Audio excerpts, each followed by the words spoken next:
of the bill, and I congratulate the team. Mr. Speaker, those of us who are lawyers know that even in law, we are moving from confrontation, from litigation to mediation. So mediation is a good thing. Here, we have this mediation version because we are obligated by the Constitution.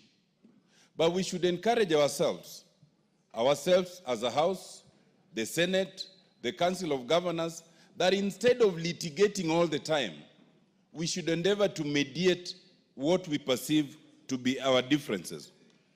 As a National Assembly, we have been greatly restrained in litigation. In fact, of about 36 cases that I've counted, I think virtually all of them... We are defendants. Yes, we are defendants. Yes. They have been initiated either by the Senate or the Council of Governors. So I urge the Senate and the Council of Governors to take that cue, that instead of running to the court, we should try and mediate our issues. In fact, it looks very untidy to a Kenyan that the Constitution says there is the Parliament of Kenya.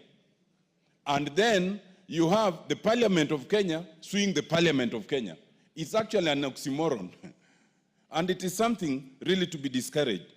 And in it, we must understand that even though the Constitution creates institutions that are independent, they are also interdependent. And that independent must not be taken to its illogical conclusion. We need not be antagonistic all the time. We can actually sit and discuss and agree. Because in fact, if we were to take the hard stance all the time, this House would actually match the victor. But I think this House has purposefully taken a step back for the betterment of the nation. Mr. Speaker, it is a good thing that we were able and we are navigating even the issue of the road maintenance levy.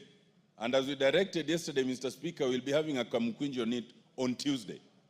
And as directed by the court, we'll be considering the Kenya Roads Act, Section 6 and 47.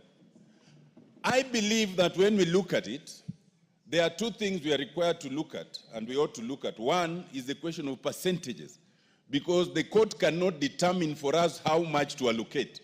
But the court can only encourage that do not exclude. And we will be talking percentages. But I think that we should go beyond percentages and we should talk of purpose.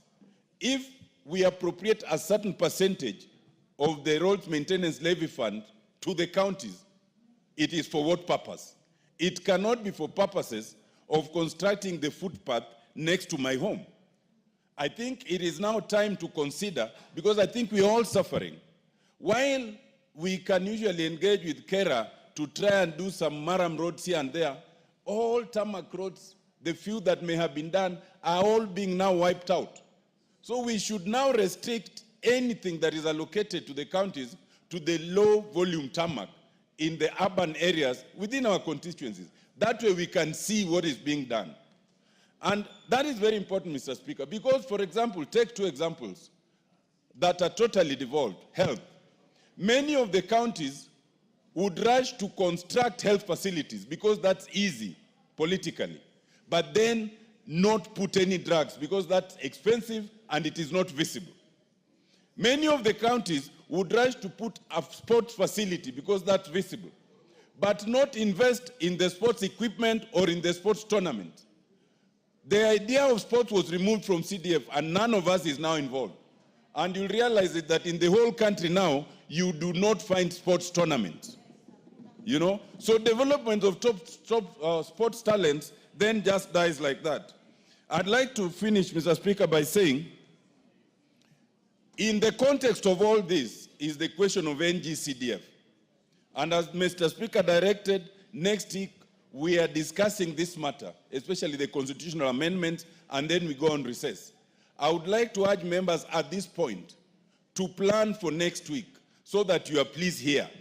It would be a very unfortunate situation if we get to next week when we are supposed to read 2/3 and then we hear some members are in their constituencies, some members are abroad, some members are in their offices, some members are in all sorts of other businesses that usually engage members of parliament, but this is much more fundamental. I support, Mr. Speaker.